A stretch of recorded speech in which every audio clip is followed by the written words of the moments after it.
While many dentists get out of dental school and jump right into work, others end up years into a practice and feel like they're chained to their chair or spinning their wheels.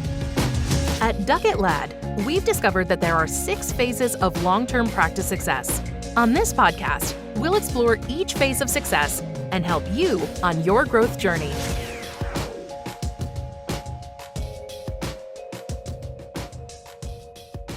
Hey everybody, welcome back to the Dental Momentum Podcast powered by Duckett Ladd Dental CPAs and Advisors. Jared Duckett back at you with my business partner, Bill Ladd. Bill, how you doing, buddy?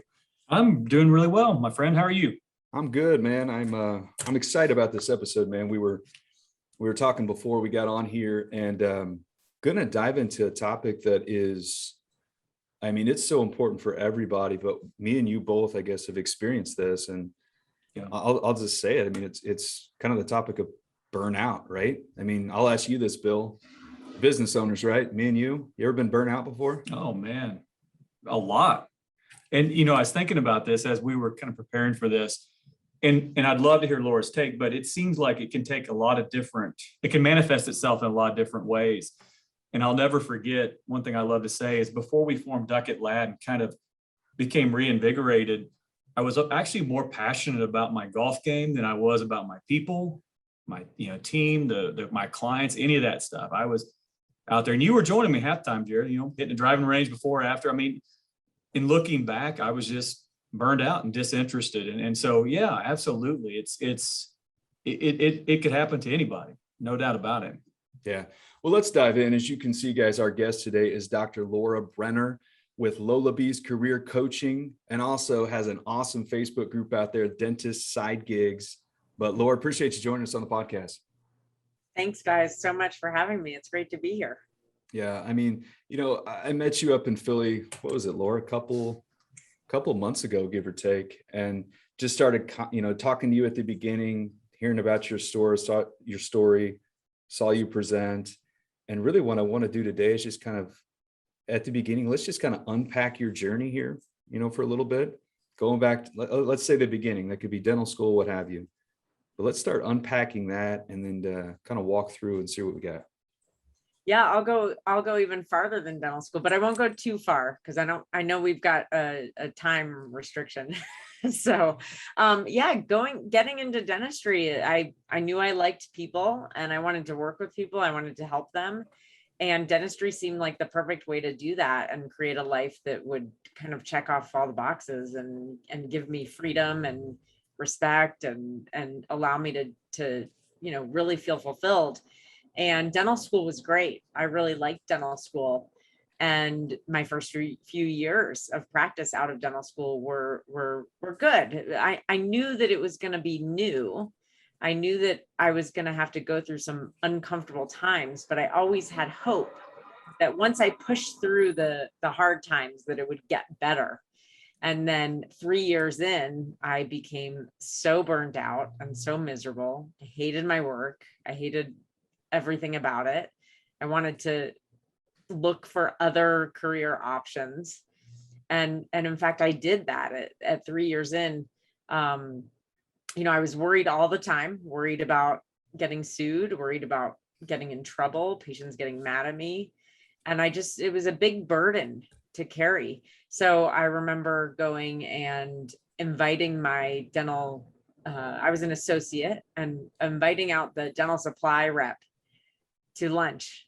And I said to him, hey, I don't want to do this anymore. Do you like what you do? Are you hiring? Could I do what you do? And he talked me out of it because he was like, no, you can't do this. You're too educated. You have too much,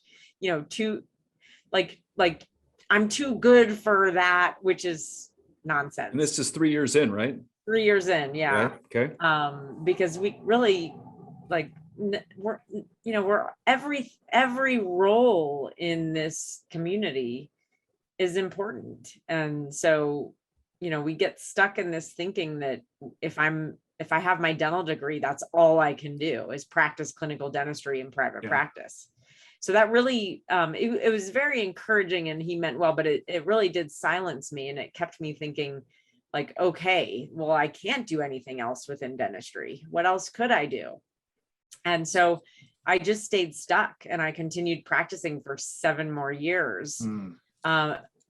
Probably 80% of that time feeling really miserable. For me, it was the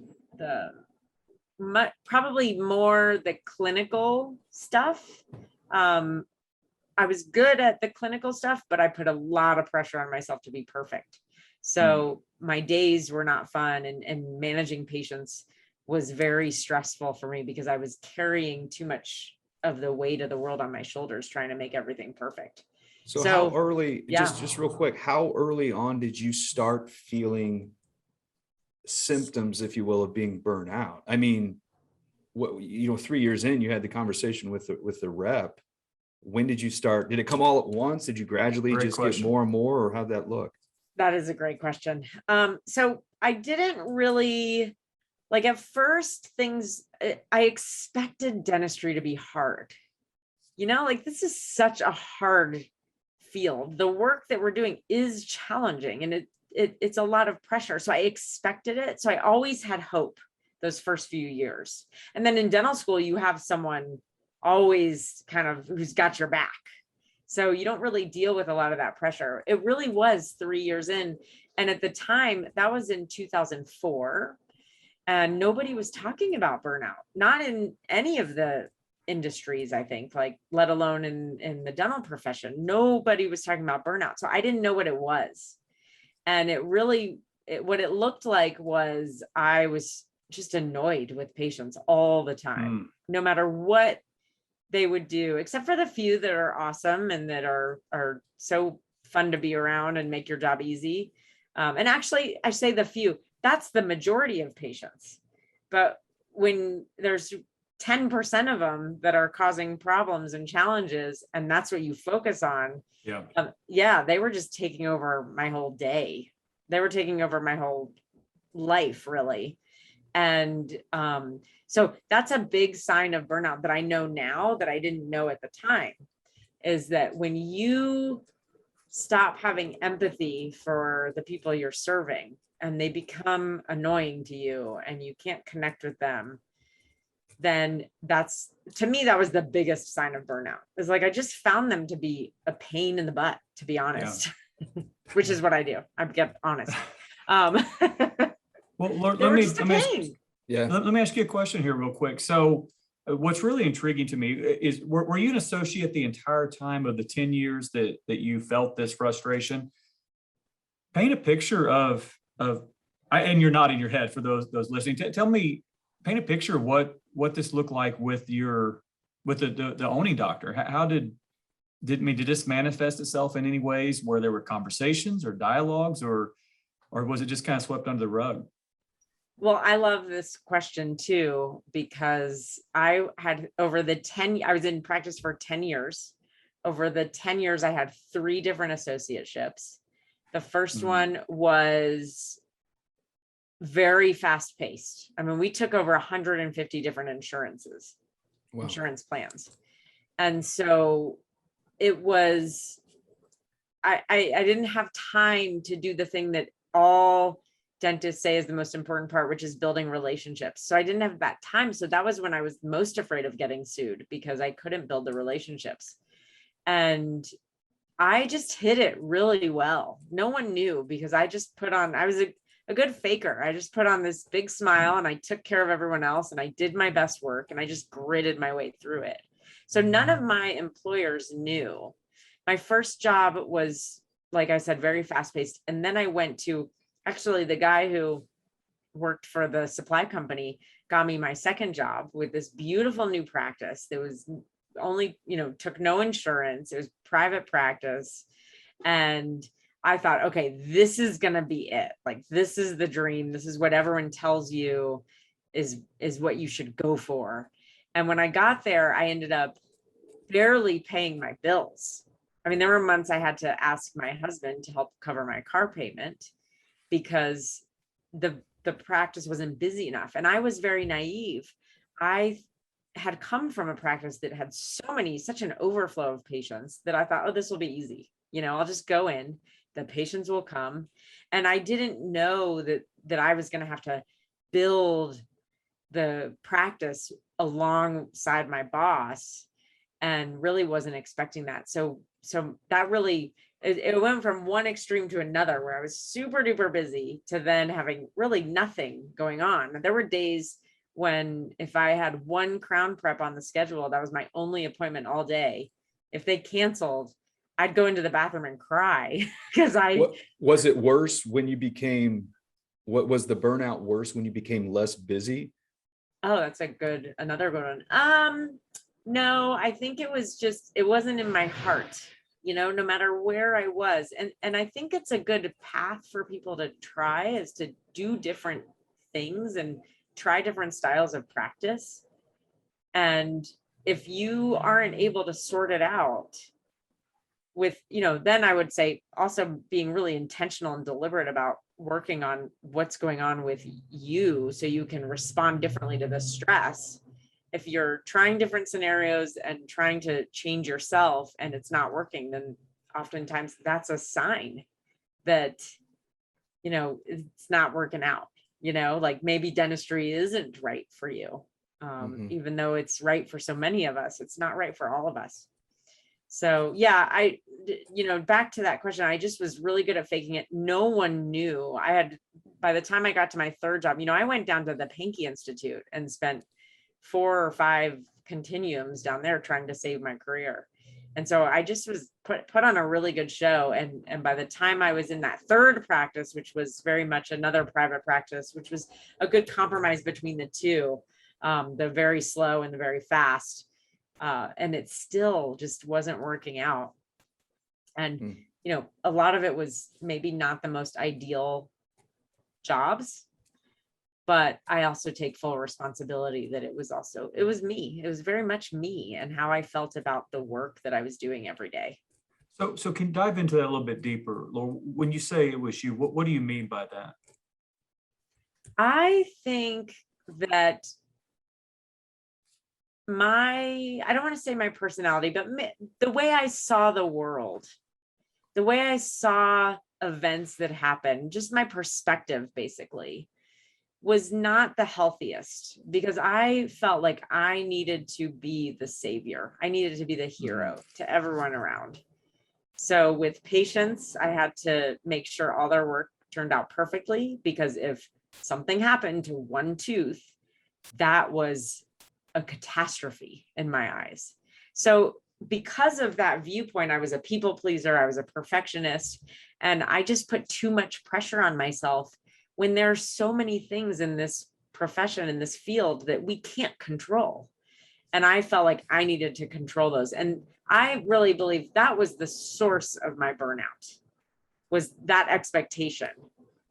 And I think if we can let go of some of that, which is a lot of work, but possible, that's where we can free ourselves up to not take things so seriously. I've talked to dentists who have felt that way. And then I'll never forget this because the way he phrased it was so interesting to me. Is like, this guy was like, yeah, I used to worry all the time. And then I realized I could just throw the tooth in the trash. And I thought, all right, well, that's pretty cool. I don't know that I would feel okay with that. But at some point, like it will help all of us if we can do our best, but also remember like, okay, so we just throw the tooth in the trash. It's a funny image. So, I mean, 10 years is, I'm going to say, a long time to do a trade and be burnt out. You mentioned, you faked it, right? When you were there at the practice that you weren't burnt out. How did it look like outside the practice? How did it look like at 4 o'clock, 5 o'clock when you left? I mean, were you just extremely miserable the whole time outside? Yes, it affected my entire life. I saw everything in my life through this lens of doing this work and being a dentist and being someone that I didn't feel like I really was. And so, I would lose sleep at night, which is another sign of burnout. I'd have insomnia, worrying about what happened that day and what was going to happen tomorrow. I would spend vacations. One year I thought I'm going to take a week-long vacation 4 times a year. So every 3 months I had a week long beach trip. And I thought, okay, I don't know if I can afford this financially. Okay, we're getting into your area here. There you go. I don't know if I can afford this. What's that, Bill? I said, we'll crunch those numbers. We'll see, right? Yes. I remember thinking, I don't know if I can afford this, but let's just do it. It'll be great. And it worked. I was able to afford it. But I would spend all of my time counting, like the minute I would get on my vacation, I would start the countdown of how many days I had left before I had to return to my life that I hated. Yeah. And that's no way to live your life. No, Yeah, so- and I think I really appreciate you bringing that in, because it does feel that dentistry brings a lot of people who have the tendencies towards that perfectionism. Let me ask you this, Laura, looking back with coaching or mentoring or having somebody, maybe your owning doctor, to talk to you about this. I mean, do you feel that is something you could have worked through, or is that just so ingrained it would have been tough to do so? You guys ask great questions over and over. You just keep. It's a great story. Yeah. Well, thank you. I've asked myself that question. I've wondered. I did work with a career coach, but she didn't understand dentistry. And so I think she was awesome. I loved my work with her. We worked on certain stuff that was very helpful. Like I worked on some cognitive things with perfectionism and telling myself, if I was stuck in a moment of being perfect, that I didn't have to be perfect. And that would try to, in the moment, that would make my coping a little bit better. But I think there are dynamics that happen as any sort of healthcare provider, really. The dynamics are such that, like, I remember she was telling me that I should if I could just be of service, to others, then everything would be great. And I'd be happy and I'd find that fulfillment. But I think there's a dynamic in dentistry that we are the ultimate caretakers. So many of us, like, we're coming in and we are putting our heart and soul into being of service. So if you're already giving all that you can of yourself and someone tells you to give more, it's like, no, there's no way you can. Mm-hmm. And so I did work on things. And at the time, I didn't understand this dynamic of, wait a minute, I'm already being of service. And the problem isn't of how much I'm giving to others. It's actually how much I'm giving to myself. And so I think I had a great coach, but I didn't have that. The nuances were missing of what happens for healthcare professionals. But okay, really, when I think about would it have helped, probably not. I think that when I left practice, I never really missed it. I never missed it. The work, and I get fulfilled. Like, the things that I liked were talking to people and talking to patients. And I can get that fulfillment from other things. I don't need that from being the dentist. So for me personally, I think I was just in not the wrong field, but the wrong role. Mm-hmm. I think being the role of dentist, at least clinically, I mean, I love being able to say I'm a dentist. It's so cool. But really the day-to-day work of that was not me. And so I tend to see that for other people too. Like, if you have the right guidance and you're working on your stress management and you're working on how you see the world and it's not effective, you still find yourself feeling the same way, then maybe it is the career. So I want to go back. I'm going to get inside your head a little bit back here from years 3 through 10. When you had that conversation with your supplier rep and you told him, hey, can you help me find something else? And then you go another 7 years working and being extremely burnt out. I mean, what's going inside your head? And then what gets you to the point at year 10 to make a transition? I mean, what are you kind of wrestling with there? And what are you thinking through? Yeah, well, we invest so much into getting here that we can't imagine what else we would do. We also can't imagine what else we could do. And, we get so comfortable in this role, this identity of I am my work, whatever your work is, that and especially with dentistry, we get a lot of praise. This is a very noble career. We're helping people. We're doing great things. We're responsible. I mean, it just gives us everything on paper that, when you get all of that, you just settle in and you're like, okay, I've arrived. I'm done. I have all I need. I don't need to explore other things in my life. So there's this push pull of like, I've arrived, I'm here, I've invested so much, I have to maintain this. And at the same time, it's like, wait a minute, this is tearing me up, really. Like, it's breaking me down and I can't do it. And you might have 2 weeks of saying, this is the worst thing I've ever done in my life. I can't do another day of it. And then 2 weeks later, you justify it and you're like, well, it's okay. I don't have to be doing work all the time. Maybe I could work fewer days a week. I mean, you just come up with excuses over and over and over that keep you there, because it's much scarier to imagine yourself changing.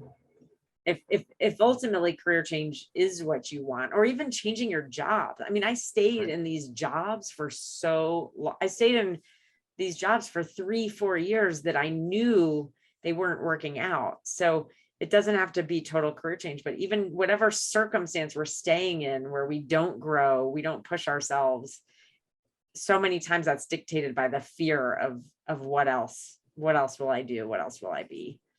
Oh, that's so well said. That's kind of that resistance you hear about, that it's just so hard. And it feels like in the dentistry profession, that resistance could be a lot of things. And you've touched on a lot of them. I mean, it could be that sunk cost fallacy that I've got so much invested. It could be the status. Sometimes it's money, sometimes it's expectations. There's just so many things that could be that baggage that hold people back. As you've kind of moved into this new phase, Laura, do you see, is this really prevalent? How often do you come across as people that have those same kind of feelings and are kind of working through the same mental exercises as you went through? More than you'd think. Yeah. I think it's more than we realize is going on in dentistry. And because we invest so much to get here, it's hard for people to really admit it. And because we're perfectionists by nature, we don't want to. We want to be perfectionists in our work, and we also want everyone else in the world to see what a great job we're doing with our lives. So people don't. It is a little bit. I sometimes joke it is like living in the closet, and people eventually come out of the closet and admit that they are burnt out or they don't like it. They're two very different but similar things and experiences. So I think my world is a little skewed because I'm hearing from the people who are burnt out. I wish that we had some really accurate studies, because I think that there's probably some good data out there that would show. I mean, I would guess that I don't even want to guess because I don't even know, but it's a lot more than you think. Yeah, I was curious what you're going to say. What percentage? Yeah, I know. I was going to say maybe 50%. Yeah. But again, my vision of it is skewed because I'm talking like everybody who reaches out to me is unhappy in their career on some level. And sometimes it's people who are a year in to practice and they have $500,000, $600,000 in loans and they are stuck. They just have to work through it.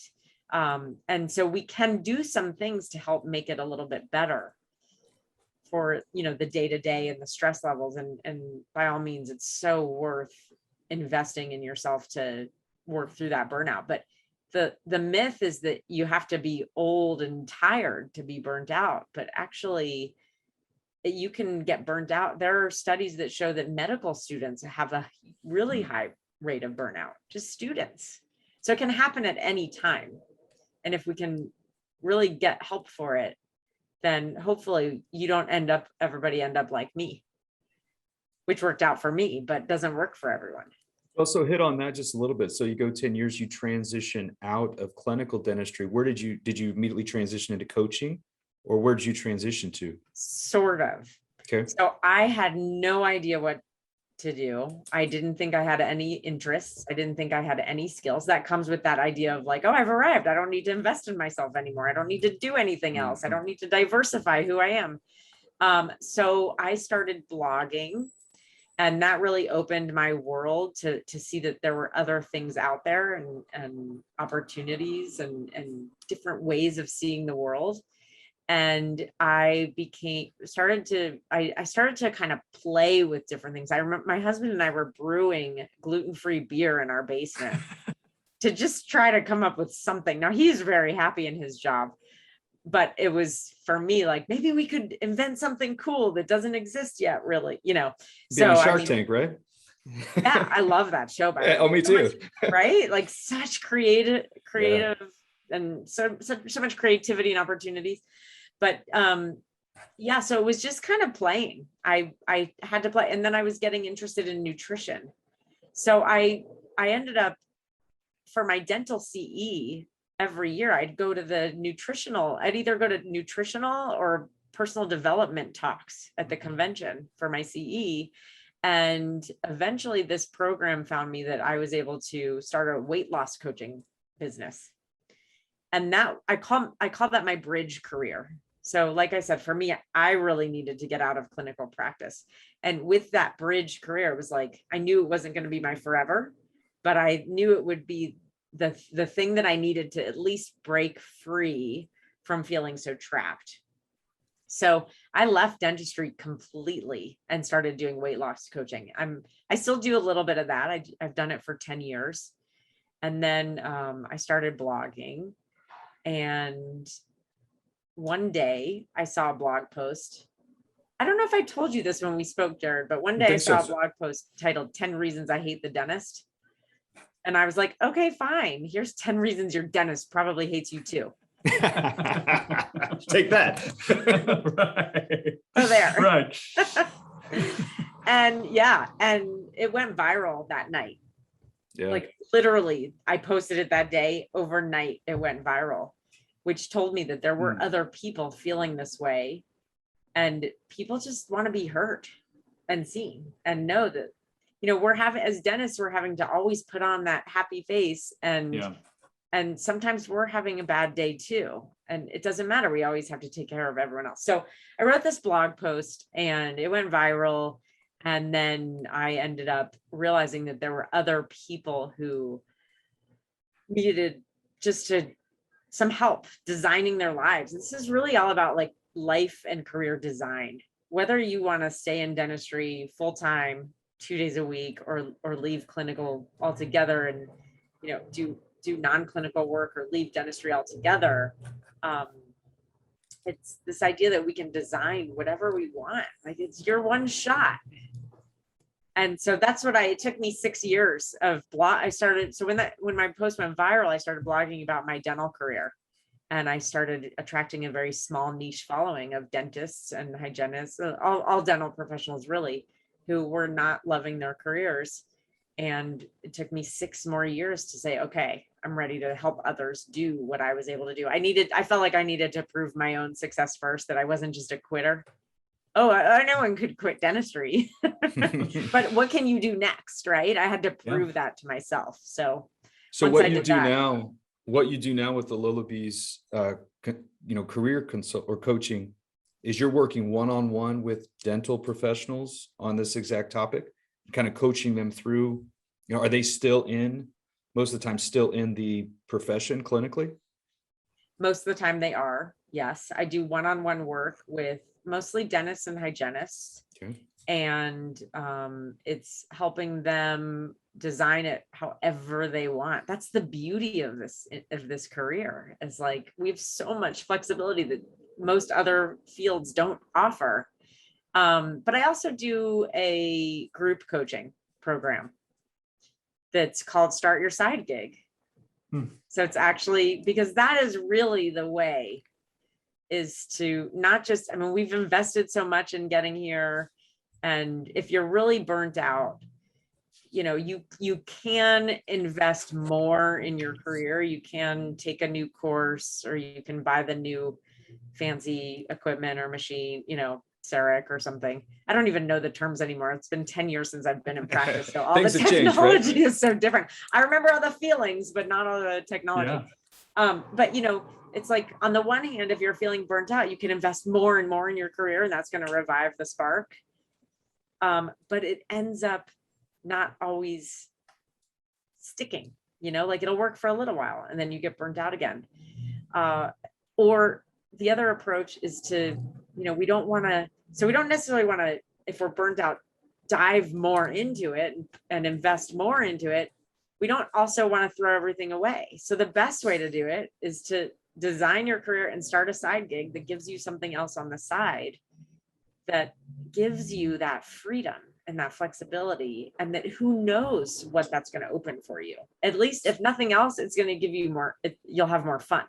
Mhm. So Laura, let me ask you a real quick question, because you alluded to it earlier in the conversation. You kind of said it again, and I'm just curious, when you're talking to people, and maybe you can filter this through your experience, how do people know whether they're truly burned out, I think, as you said, where I'm done, or I'm tired, I'm exhausted, but maybe with a little help, I can get my head back in the game and continue to work and enjoy dentistry? Yeah. So I think my answer would fit for figuring out anything, is you just have to do it. So instead of thinking about something and analyzing and going over and over and back and forth and making lists, right? It's like, just do it. So if you are in practice and it's not working for you, then change your situation either in your practice or change practices, right? Like you want to figure out, like, is it the job or is it the career? And so the only way we can ever know that is if I'm in an associateship and I want to find out, I need to get a new job, or I need to get leadership training, or I need to talk to my boss, right? Whatever it is, we have to change something. And if that helps, that's how you know. I think it's such a, I'm putting this on film now. I want to write a blog post that's something along the lines of like, it's a fine line between burnout and hating your career, because I don't know the difference. I really don't. And so it's like, that's the doing. That's where the doing comes in, is like, if you can do what it takes to get over your burnout and it works, then it was burnout. But if you do it and it doesn't work, then you probably don't like your career. So what's your advice? I mean, you mentioned it back here, somebody who comes out $500,000 of student loan debt is working as an associate, and they start having these, I say, feelings like, gosh, my job sucks. I hate this. I can't stand it. What's your advice, like right off the bat, to those individuals having those thoughts? Well, other than connecting with you guys. I like that advice. There you go. That would be number one. But really along those lines, it would be about community, is do not keep yourself isolated. I've been asked a similar question, like, what would you tell your younger self? Things like this. Is always my answer is community. Get connected with other people. Don't stay in the closet. Don't keep it a secret.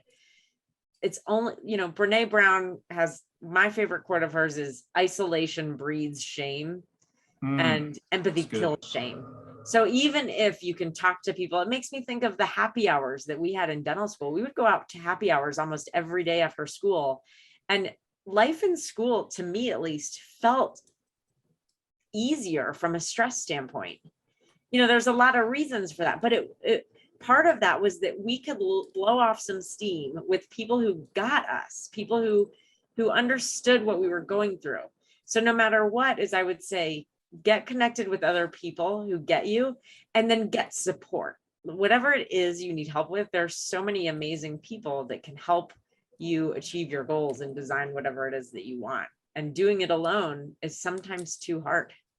Yeah, I mean, that it makes perfect sense. Even I'll say in my, we're business owners. If I'm having a bad day, if I'm like, man, that was a tough day, I'll go into Bill and just chat with him for a little bit. It could be like 5 minutes. And I just walk out like, all right, it's not that bad, but it's having community individuals to bounce those things off that can mean so much. Well, and not to mention, we've just come through a really tough couple of years. And I'll say this all the time, the people who came through COVID, which as of the day this recording is still lingering on, the ones that have survived and have come out stronger and are still surviving are the ones that were plugged into a community, Laura, and had people to talk to and bounce ideas off and data mine and data share, crowdsource ideas. And I think that's exactly right. But a lot of people still kind of want to be that rugged individualist, it seems like, and bear all that weight themselves. That's I think you're exactly right. That's an interesting point.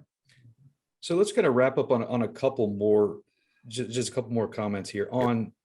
So speaking to burnout, these examples, these individuals, what you do with your career coaching and also the Facebook group, Dentist Side Gigs, how are these resources available? How can people, reach out to you to kind of get, in the group or reach out to you directly with coaching? How does that look for somebody who's literally thinking or listening to this podcast now and is like, yeah, I've had these thoughts for the last year and it's driving me bonkers, How does that look to reach out to you? Yeah. So like you mentioned, I've got my Facebook group called Dentist Side Gigs. And that's it's a safe, positive community. So I love, and it's not just for dentists, it's for all dental professionals. Yep. Jared, you're in it. Bill, I don't know if we got to get you in that group. I don't know that I'm in it. I need so to. Yeah, we'll Absolutely. get you in. I'm also on Instagram at Dr. Lola Bees. So that's DRLOLABEES. That's 2 E's in there.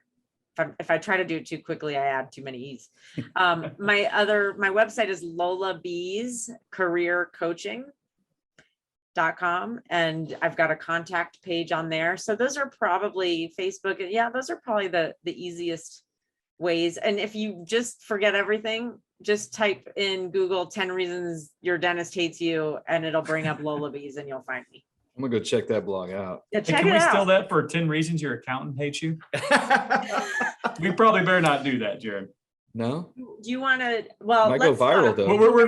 we're actually going to be continue to practice those, so maybe that's probably not the best, but Well, maybe we could do a guest blog post. We'll talk about there this we go. later.